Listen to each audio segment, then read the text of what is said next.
noches. Janely Concepcion here with Stylist TV, your online fashion television network. And we're back with another episode of Fashion Roundup.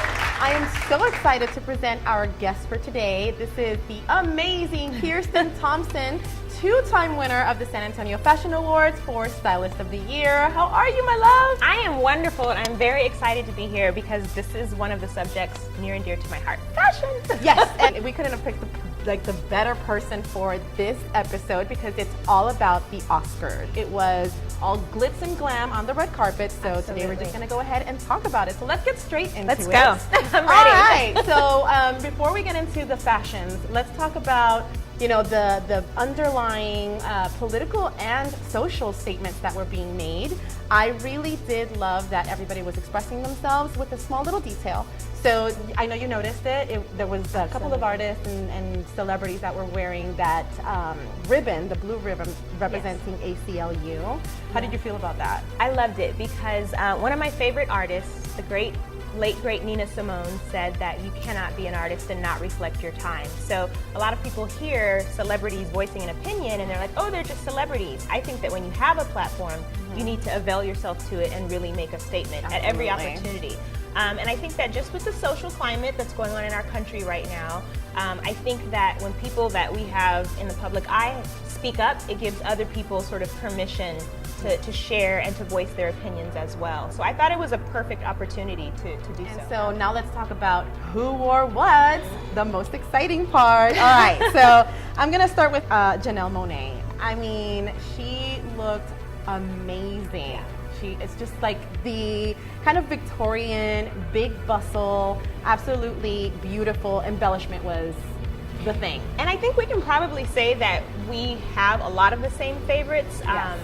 The thing that I loved about her look the most was that, you think about the Academy Awards, the Oscars, it's pomp and circumstance, it's pageantry. So she literally rose to the occasion and then exceeded it even more. And I saw some comments saying like there was a little bit too much, but it's an arena of drama. It's acting. Yes. So that is, to me, she just set the bar even higher. Yes. And I loved every bit of it, from the headband to the way her makeup was done, the multiple textures on the dress. Diana Vreeland said that I must travel. And when you looked at that, you had to look at it and really take it all in. I loved it. I loved everything about it. All right, another favorite of mine was Jessica Biel. Oh my gosh. We're 2 for 2. Yes, we are. She looked so amazing. It was gold. She looked like an Oscar statue herself. Yes. And honestly, the thing that I think that took me over the edge with her look was the Tiffany necklace that she wore. The jewelry. That was basically, it was feathers made out of gold. And I think she's a prime example of knowing how to dress for your body type. Yes. She literally is like the epitome of statuesque. Yes. She's very athletic. She always has been. She's very curvaceous, even though she's on the thinner side. And so you look at her in that, and it looks like she's like a mile long. Yeah. So she knows how to play against the lines of her body.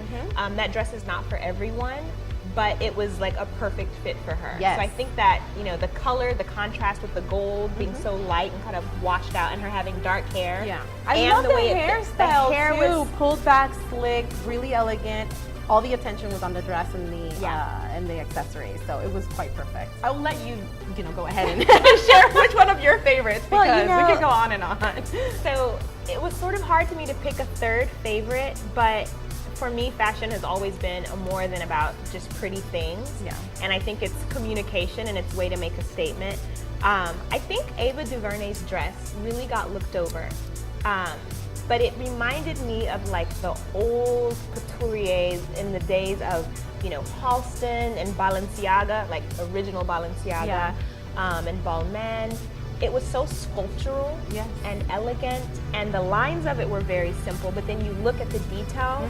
And what was really nice to me is that she made it a point to wear a dress by a Muslim designer. Beautiful. That made a statement. She could have worn a dress from anyone that she wanted to. Yeah. I mean, she is a well-known director, and she's one of the few women of color that is a director at her level, but I just loved it. I mean, it was long sleeve, it was very sculptural. Yes. She's very curvaceous. Beautiful. And it's just, you know, it's dressing for your type, because sometimes you see things that are really pretty, but I also think like it's very much geometry. We all have a different body type, and it's playing the lines of the garment against your body. So something that might look great on one person doesn't look great on another. That dress, I think, was amazing on her, and I really couldn't have seen it on anyone but her. Yes. So that's why I like it, because it was so appropriate for her. Yes, Octavia Spencer. Yes. Yes. Speaking of geometry, right? She, you know, I think every year there are one or two, or sometimes more, fuller figured, plus size celebrities that, I think it's a shame that people refuse to dress. Like, I know that the comedian from Saturday Night Live, what's her name, Leslie Jones? Yes. I know she had, like, there was a big brouhaha last year because she couldn't get a dress, and Zach Posen came to the rescue. That was amazing. And let me say, I love Zach Posen because he's been dressing like a full range of women for a very long time, and he celebrates every body shape and type. But I liked Octavia's dress because it was so elegant, and it did something that I think when people are getting dressed, they don't always think about. You know, there's this rule that you want to draw the eye to the smallest part of your body, which is your waist. And so it had this like surplus, like wrap front. It had the gathering, and the eye just kind of came down.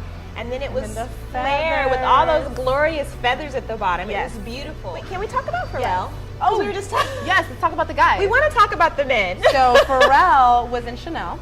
Yes. And he looked really cool, obviously, because Pharrell is the bomb. So what did you like the most about his outfit? I loved it because it was just an example of him doing whatever the heck he wanted. And to me, a lot of fashion is about that. Like, you do have to keep in mind that certain things, you know, have appeal, or colors don't look good, or, you know, certain things are trending. But I love when a man can wear a whole bunch of necklaces and he still looks like the man. So for the men, he did it for me, like, hands down. So I can safely say with this that, like, the underlying theme of the entire red carpet was embellishment. We saw feathers. Yes. We saw fringe. We saw a lot of beading. We saw a lot of embroidery. Yes. A lot of like topical, like visual, tactile details. Yes. So I did appreciate that. Even about some of the gowns that I wasn't crazy about, it was very thematic. Like, I could see, you know, consistently. And that's what happens in fashion. You know, there's always a movement, and you see, even though designers aren't copying each other, there's inspiration that's sort of like bubbling at the same time. So it's good that I could kind of see, we could see that happen. Yes, and I loved it in Haley Steinfeld's dress. It was a Ralph and Russo, my absolute new favorite ever since J-Lo. It was amazing. I mean, this is just absolutely stunning. And so back to the florals that we were talking about embellishment before filming. I mean, we're talking about how the details are going to be a little bit 3D. So that's something that stood out in her dress. If you notice, there's like a butterfly here, a flower there, that's in a 3D. And then the scallop detail in the top of the dress, the bow, it is beautiful. What was your absolute favorite look? And we'll close with that. Like, what is your favorite look of the entire evening if you have to pick one outfit? You already know what I'm going to say. Yes, I know. I have to go back to Janelle Monáe. I just have to. And not only did she do it up for the red carpet for the actual ceremony, her dress for the Vanity Fair after party was also amazing. Yes. And I think, you know, we're talking about playing against body types. I think she just has this ability, along with this, with her stylist, she has this ability to make her presence like so. She's tiny. Yes, she has like a really diminutive stature, but I think she knows how to make herself large. True. And I guess I can say my favorite really is Jessica Biel. Yes. Because for me, she represented the Oscars. She was an Academy Award. She was Oscar. And I think that she really like complemented that, you know, that camaraderie that she has with Justin. Right. I think that they look so amazing. That little moment that they had as a couple, they killed it. They're so amazing. And she's like, "What's going on?" She's on the red carpet posing, and he just like creeps up behind her. They're so playful, so cute, but at the same time, she is extremely elegant. Right. You know, I think that she is everything, and her body type is gold. And so obviously, I have to look at her and say, yes, Jessica Biel, hands down, the best. And I think she kind of like, I think about these things, she kind of flipped it, right? Because the Oscar is a male figure. Yes. And she was the female embodiment of the Oscar. There you go. So I see like woman, girl power. I don't know if that was her intent, but that's what I got from amazing. it. So Yeah. she kind of elevated the Oscars. She sure did. Well, Kirsten, thank you so much for joining us today. I loved it. We need to have you more often. Okay, I'll be back. Yay! But yes, we definitely appreciate having you. We love you. You are such an amazing part of our fashion community here in San Antonio, and we really are very lucky to have you. So with that said, thank you again for being part of Fashion Roundup. Guys, thank you for joining this episode. I hope you have a wonderful rest of your evening. We're going to enjoy these cocktails. So remember, don't complain, come fancy. See you next time. Cheers to all.